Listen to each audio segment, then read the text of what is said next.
Hey, what's up? Daryl here in the JCR garage. Today I'm going to show you how to install this JKS front track bar and sector shaft reinforcement kit. As the name implies, this kit braces the track bar, but also, in my opinion, more importantly, it braces the sector shaft of the steering box. On a JK with big tires, this sector shaft is extremely weak. So this guy is almost a mandatory upgrade if you are wheeling a JK with large tires. You will thank yourself when you do not break your sector shaft on the trail. This kit requires a little bit of welding, but it's very easy to install. So watch me as I get this done. The first step is to remove this track bar bolt here. You're gonna do that with a 21mm end wrench and a 21mm socket wrench. Now, depending on your suspension, there may be some tension here on this bolt. So if it's coming out difficultly, take a ratchet strap and you can strap it from here to your bumper or whatever, and you can move this axle back and forth to take the pressure off this bolt. The next step is going to be to remove these 4 steering box bolts. They use an 18mm socket. Now when you get that last bolt out, you want to make sure that the steering box doesn't drop, so you may have to secure that with a stand or with a friend or in some way. Depending on your springs to get this top bolt out, you may have to use a pry bar. Just go ahead and push that spring back and then pull the bolt out. Now we're going to put this JKS reinforcement bracket into place, and it just slides over the factory track bar bracket, and we'll just loosely put one bolt in now to locate that. What we have to do now is actually lift the steering box up on the inside of the frame and align the threads in the steering box with this bolt. So it's going to take a little finessing to get that done, but if you have some patience, you'll get it. You may have to move the steering box forward and backwards and up and down to get that in there. But there's one right there, and then we'll try to get the top one. Once you get 2, it's usually a lot easier to get all of the rest of them. We're going to install all 4 bolts loosely at this time. We're going to put the original track bar bolt through the bracket here to hold everything aligned and just put the nut on it. We don't have to tighten that at all. We're going to push the steering box up in the frame as high as we can, and we're going to tighten these bolts just kind of snug at this point. We're not torquing them right now. We're just snugging them up. Now you're going to insert these 2 7/16" bolts through the factory track bar bracket and the JKS track bar bracket.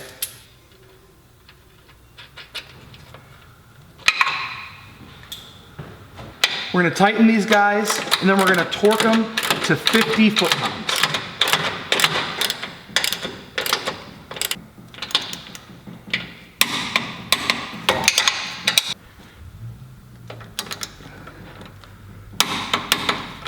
Now we're going to tighten all these steering box bolts to 70 foot-pounds.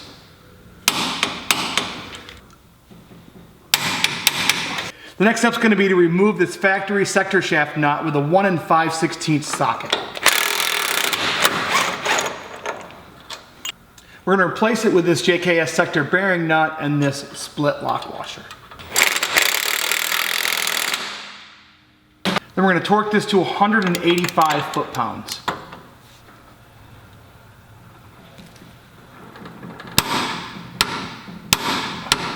Then we're going to loosely assemble this weld-on block and this pillow block like the instructions show. And you're just going to, just tighten this bolt, 7/16 fine thread bolt, pretty loosely. There's going to be some adjusting we're going to have to do. Now we're going to slide this pillow block into place, and we're going to loosely install these 3/8 bolts in the back of this bracket. Now there's a lot of adjustment in this bracket, so if you see any gaps or spacing at this time, don't worry, we're going to take that all up later. Now just for alignment purposes, we're going to slide this 1/2" fine thread bolt through the bracket and into this pillow block. Now you may have to do some moving and adjusting for these. Remember, these are fine thread bolts, so you do not want to force them.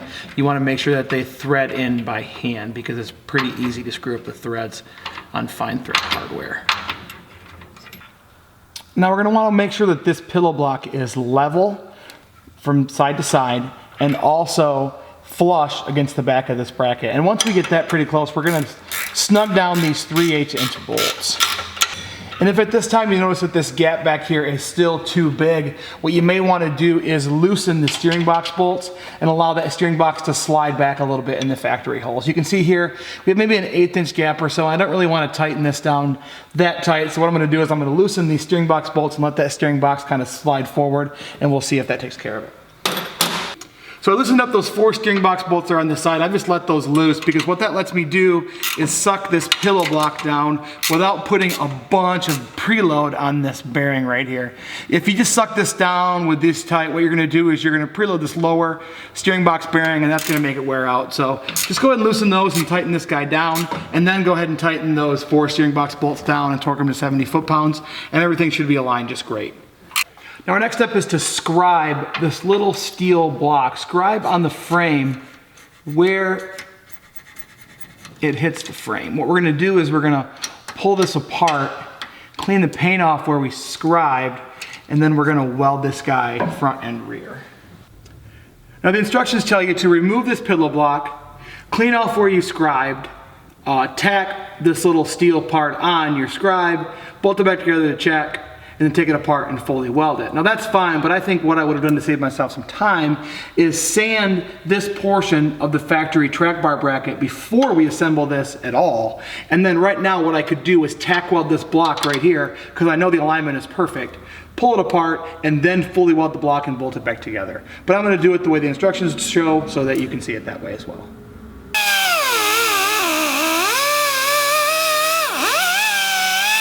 All right, so now that you have this frame cleaned off here, I want you to put this pillow block back on. Tighten it down and make sure that you're square from side to side and tightened against this bracket right here, and then snug down this little bolt here that holds this block.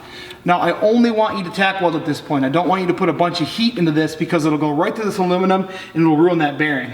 And I also want you to put something up here on top of that seal surface, whether it's some tape or something. I know you're not going to be welding for very long, but I don't want sparks to fly down on top of that pillow block and ruin that seal. Like I said, we're just going to tack weld it here. We're going to pull it apart and final weld it once we're done.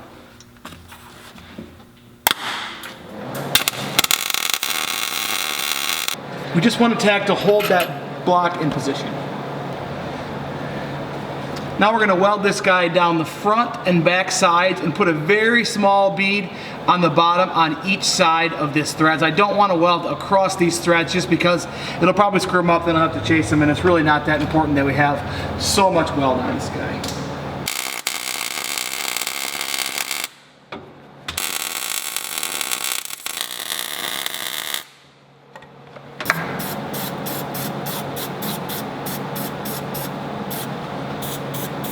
Now, like I said before, I got a little too much weld bead on the bottom here, so I'm just gonna grind it out before we reassemble it.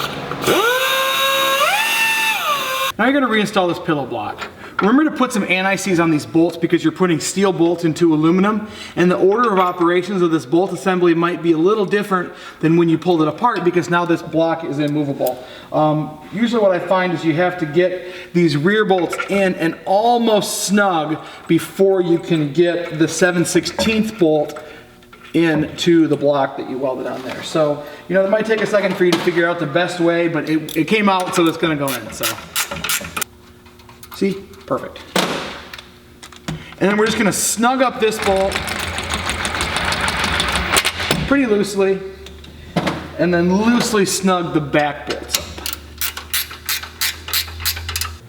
Now we're gonna thread out these heim joints on this brace connector out till about a 1/2 inch or so of thread is showing between the top of the jam nut and the base of the heim joint. This doesn't have to be perfect, you just want to make it equal on both sides because you can adjust it later, but if you start equal, you'll have exactly the same amount of adjustment on each side. That's great. Now you may want to loosen these rear 3/8 bolts first. What you're going to do is slide this heim joint up in here and then take this 1/2 inch fine thread bolt and just loosely thread it in there just to kind of locate where that's going to go. Now I put some anti-seize on this bolt because I don't really plan on taking it out again, but you can take it out after it's all done and re-anti-seize it. But I find sometimes it's kind of a pain to get it in here, and once it's in there I don't want to remove it, so I just put the anti-seize on now. Now we're just going to snug this bolt at this time. Now we're going to evenly tighten these 3/8 bolts just to draw that pillow block against this bracket nice and evenly. Then we're going to torque this 7/16 bolt to 50 foot-pounds and the back 3/8 bolts to 35 foot-pounds. Don't worry about torquing the 1/2-inch bolt going through the heim at this time.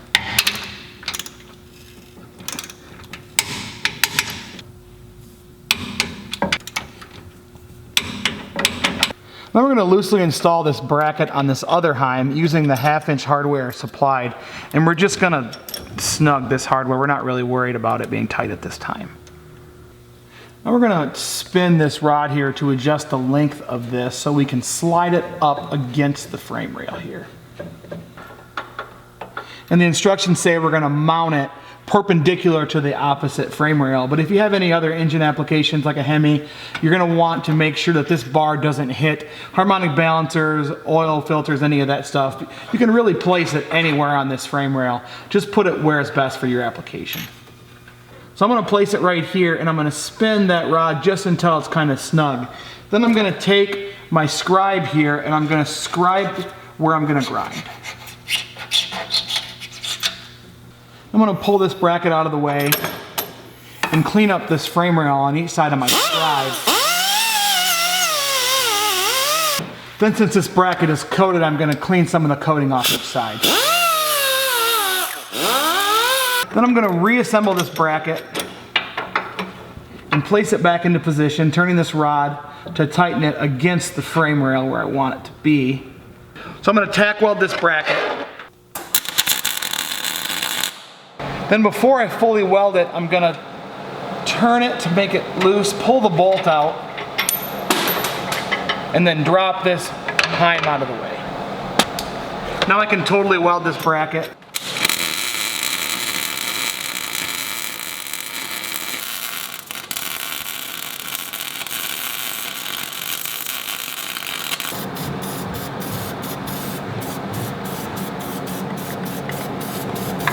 So now we're going to put this heim joint back in this bracket.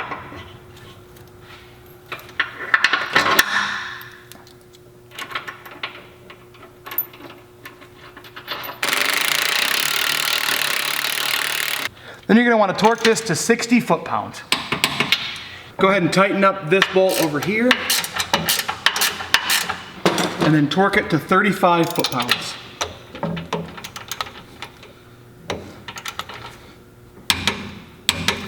Now on this bar, you do not want to preload this bracket at all. So you want to turn it till it's in a neutral position. That means no tension on it, which is right here. You see how it's very loose? That's exactly where we want it. And then we're going to put a little bit of Loctite on the threads of each heim joint.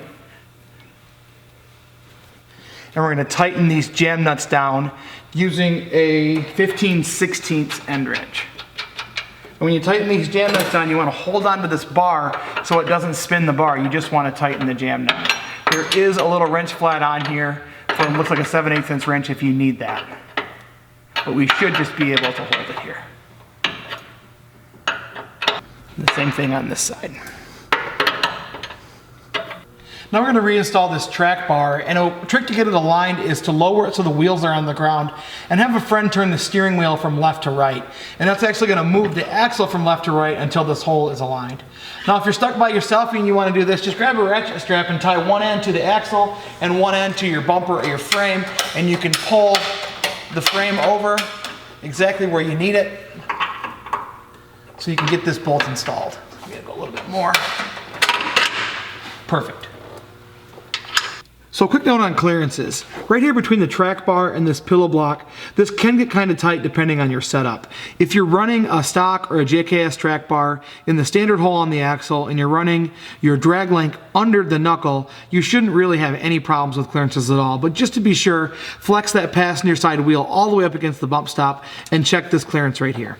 Now if what you're doing is running your drag link flipped on top of the knuckle there and you're running your track bar higher to compensate for that, to match those angles, what might happen is as you stuff that tire up into that wheel well, it's going to compress this track bar into this pillow block. So you may need to add some bump stop, or you may need to go back to the standard under the knuckle mounting. Just depends on your setup specifically.